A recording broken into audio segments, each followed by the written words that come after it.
আমি পড়ছি এফেসীয় 4:21 থেকে। হালেলুয়া। তাহারি বাক্য তো শুনিয়াছ এবং যিশুতে যে সত্য আছে তদানুসারে তাহাতেই শিক্ষিত হইয়াছ, যেন তোমরা পূর্বকালীন আচরণ সম্বন্ধে সেই পুরাতন মনুষ্যকে ত্যাগ করো, যা প্রতারণার বিবিধ অভিলাষ মতে ভ্রষ্ট হইয়া পড়িতেছে, আর আপন আপন মনের ভাবে যে ক্রমশ নবীনীকৃত হয়, সেই নতুন মনুষ্যকে পরিধান করো, যাহা সত্যের ধার্মিকতার ও সাধুতার ঈশ্বরের সাদৃশ্যে সৃষ্ট হইয়াছে। হালেলুয়া। বাইবেলে বলছে তুমি তোমার পুরাতন মনুষ্যকে ত্যাগ করো আর নতুনকে ধারণ করো। হালেলুয়া। নতুন মনুষ্যকে ধারণ করো, পুরাতন মনুষ্যকে ত্যাগ করো। বাইবেলে আমাদের পুরাতন মনুষ্য কথার অর্থ কি? বাইবেলে বলছে তোমাদের পুরাতন কালচার, পুরাতন ভাবনা, এগুলো ত্যাগ করো আর খ্রিস্টকে পরিধান করো। হালেলুয়া। এই পরিধান কথার অর্থ কি আমরা জানি? মানে পড়া, এক কথা যাকে বলে না, জামা পড়া, জামাকে পড়া, জামাকে পরিধান করা। হালেলুয়া।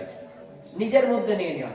ওই যে খ্রিস্টকে তোমরা যখন নিজের মধ্যে নিয়ে নাও, তখন তোমার পুরাতন ভাবনাকে, পুরাতন কালচারটাকে ত্যাগ করো। বাইবেলে কি বলছে? খুব গভীরে দেখি আমরা লাইনটাকে। দেখছে আপন আপন মনের ভাবে যেন ক্রমশ নবীনীকৃত হও। হালেলুয়া। আমরা যেন নতুন কিছু হই। বাইবেলে কি বলছে?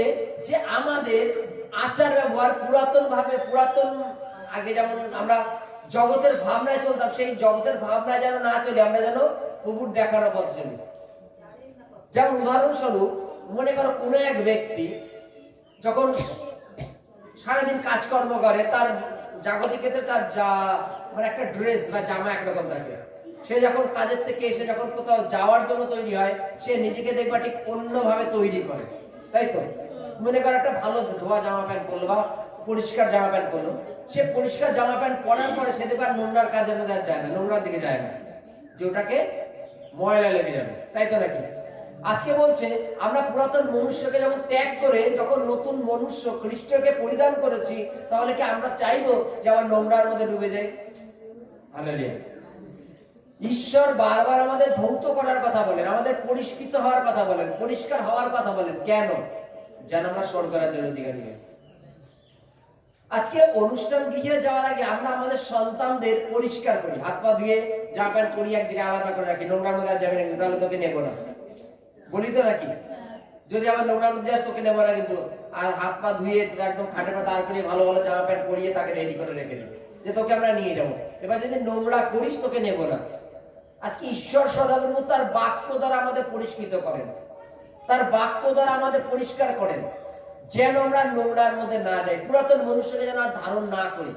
পুরাতন মনুষ্য আমরা জানি জগতের লোক যে জগতিক অভিলাষে চলে, সেটা হচ্ছে পুরাতন মনুষ্য। আমরা যখন খ্রিস্টকে জেনেছি, সেই পুরাতন মনুষ্যকে ত্যাগ করেছি এবং খ্রিস্টকে পরিধান করেছি, যেন খ্রিস্টের আকার হয়। হালেলুয়া। কোন এক গরিব ব্যক্তি যখন সে খুব গরিব থাকে, তখন দেখবা হয়তো এর কাছ থেকে বিড়ি চেয়ে খায়, খৈনি চেয়ে খায়, চম করে মনে করো তার লটারি ত্যাগ করে টাকা বেঁধে গেছে, পরের দিন থেকে তার গেট আপ চেঞ্জ হয়ে যাবে, জানো? জানো তো? তখন সে পায়ে পায়ে পা তুলে বেঁধে সিগারেট খায়, তাই তো?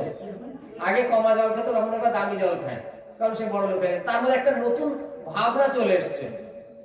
হালেলুয়া। আজকে যখন আমরা পুরাতন মনুষ্যকে ত্যাগ করে যখন খ্রিস্টকে পরিধান করছি, তাহলে আমাদের মধ্যে ভাবনা কেমন হওয়া প্রয়োজন? হালেলুয়া। কারণ আমরা রাজার সন্তান। হালেলুয়া। আমাদের যিনি প্রভু তিনি রাজা, তাহলে আমাদের মধ্যে কেমন ভাবনা হওয়া প্রয়োজন? যে আমি রাজার সন্তান। হালেলুয়া। আমরা রাজার সন্তান। কোন এক গরিব ব্যক্তি যদি লটারিতে 1 কোটি টাকা বাঁধার পর তার ভাবভঙ্গি চেঞ্জ হতে পারে, তাহলে আমরা খ্রিস্টকে পরিধান করে তাহলে আমাদের মধ্যে অ্যাটিটিউড চেঞ্জ হবে না কেন? হালেলুয়া।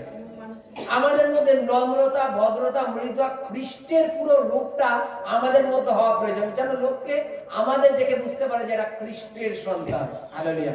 কারণ আমরা খ্রিস্টকে যেন পরিধান করি, খ্রিস্টের বাক্য যেন আমাদের মধ্যে থাকে। আর যখন খ্রিস্টকে পরিধান করবো, তার বাক্য যদি আমাদের মধ্যে থাকে, তাহলে আমরা খ্রিস্টের সমস্ত আজ্ঞার সন্তান হবো। হালেলুয়া।